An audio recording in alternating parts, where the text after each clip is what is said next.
kisses. I don't love anybody that much. First of all, she had no access to her boyfriend in the courtroom. Okay. They weren't in the same prison. They didn't ride in the same cars. They weren't allowed to talk to each other in the courtroom. Okay. So that thing about chocolates, do you see a pattern here? That the media is making it up as they go along. This stuff didn't happen. Okay. And she, by the way, didn't have counsel until after they beat a confession out of her. Okay. And by the way, they weren't after her confession. Okay. They were trying to frame Patrick Lumumba. Okay. And what happened was they arrested Patrick Lumumba after she made that statement. He's the club owner? He's the club owner. They arrested Patrick Lumumba and put him in jail. Well, guess what? The DNA came back from the victim, and it wasn't Patrick Lumumba. Okay. So at that point, what do? Because the prosecutor was already under indictment for abuse of power for putting 21 people in jail who were innocent already. And if he let Amanda go at that point, she would say, I only said it because they beat it out of me after 46 hours of interrogation. So what is he going to do?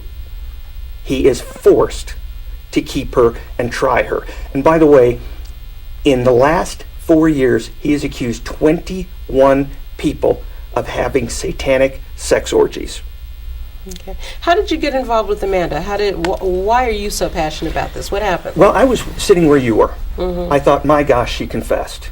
My gosh, they found all these things and all this evidence. It points to her. It points to her. I'm law enforcement. I'm not saying that she's guilty. I'm not saying she killed her. I'm just saying you should have said something. That's all. I want you to. Well, I want you to let me. Had she been sorry, had she been in the room, she would have said something. I don't think she. Maybe she wasn't in the immediate bedroom where this happened. She wasn't in the immediate mile. Let me tell you something about Amanda Knox. Amanda Knox got a scholarship to a prep school. She's not a rich person. She got a scholarship to a prep school. At that prep school, there was a little person, a person who was not the size of all the other girls. And Amanda befriended her. The girl confided one day that she wanted to be a cheerleader. Amanda started a program, or a full campaign to get her elected to cheerleading squad. She was elected to the cheerleading squad. A neighbor of Amanda's was paralyzed from the neck down in a diving accident. He didn't have enough insurance to cover care during the day. Amanda volunteered 3 hours a day. This girl worked 3 jobs to go to Italy, and you're telling me a month later she sat there while a good friend of hers was slaughtered and didn't say anything? Okay, have you ever met Amanda? No. Okay. I have met every friend of hers, and I've met her sister, I've met her teachers, I've met her roommates, I've met her college professors, I've met her mom, her dad, her stepdad, her half-sisters. I've met everybody who was important to her. What about the boyfriend of Amanda, this Raphael? Raphael, I haven't met, but I know his sister well. Okay. The media, I'm going back to the media, because I don't know. I'm not an expert. By the way, the victim's father is a writer for the Daily Mail, which is a tabloid like the National Enquirer in England. Okay. So when you say media, sometimes you need to clarify whether it's going to be the tabloid media or the legitimate media. Then you get to do that, because I don't know. Okay, I'll tell you which one it was. Okay. So, but when they talk about this,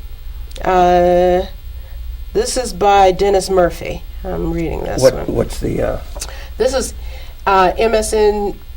MSNBC.com, The Trial of Amanda Knox, by Dennis Murphy. So, and I was reading some of this in Dateline NBC. I know you've been on all of this stuff. Amanda sounded like a hardworking, American girl. On the news, or at least on the video strips that they have on the internet, they show her, she's in love with her boyfriend. A lot of times when women are enamored and they just want to please the boyfriend. Would you kill for your boyfriend? Me? Yeah. You're talking to a grown black woman who wouldn't kill for my mama, yes. Okay? Yes. Now, anybody else, nah, you out of luck. You got to go for yourself. So, but was she so influenced by this boyfriend that who threw her under the bus, that yes, they were at his house, and then no, they weren't at his apartment, and they had the cell phones, and the cell phone stuff is irrelevant.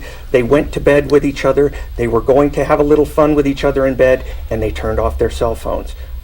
A lot of people do that. Oh, that I don't have a problem with, especially the part where they said that her boss gave her the night off, Right. and then after she got the night off, she turned the phone off. That works for me. I understand that. Right. But I guess the phones were found several blocks or whatever yes, from the because house. Rudy, when he killed her and took her money, he took her phones and he took her keys. And he took the phones and he made several calls to her bank trying to get her ID so he could go to her ATM. Why aren't they satisfied with just Rudy? Why are they going after Amanda? Well, there's rumors that Rudy was a police informant. Rudy was arrested in Milan, Italy, 3 days before the murder, 3 or 4 days before the murder, and the Perugian police called the Milanese police and said, please release him, we'll tell you why later. They put him on a train back to Perugia, and he was never arrested. So there are questions about this. The main thing is they were forced by Rudy's fingerprints, on the bloody fingerprints, to arrest him. Okay. Yeah, I saw a handprint on the wall. Did you want to say something? Well, I just want to clarify a couple of things, so maybe everyone else has the same kind of question. She was convicted of murder. Yes. And she was given a 26-year sentence. Yes. All right. Are there appeals in progress right now? There is an appeal in progress right now. The DNA evidence was rigged. The DNA evidence was just cooked. And the prosecutor would not give them discovery on the DNA evidence in the first trial. And so now the DNA evidence has gone to a third party, and that'll throw out the DNA evidence because it was rigged. Is it fair observation to say that the criminal case handled in that country, in that case, would not occur in this country? No, it wouldn't. And see, the problem with this case, this is what I've been dealing with Bill, is I started saying these things, and Pepperdine told me to be quiet because they didn't want the criticism. And when I refused, that's when they fired me. You have to understand that 10 years ago, college students going abroad was something unheard of. But today, almost every major university, every school, every kid will spend a semester abroad. And what are they going to run into? Anywhere from terrorist activities to anti-government sentiment, anti-American sentiments abroad. We've got kids at risk.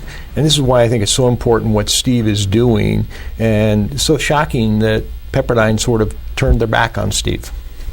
Well, and we're wrapping up in the next 10 seconds. We'll have to do another show.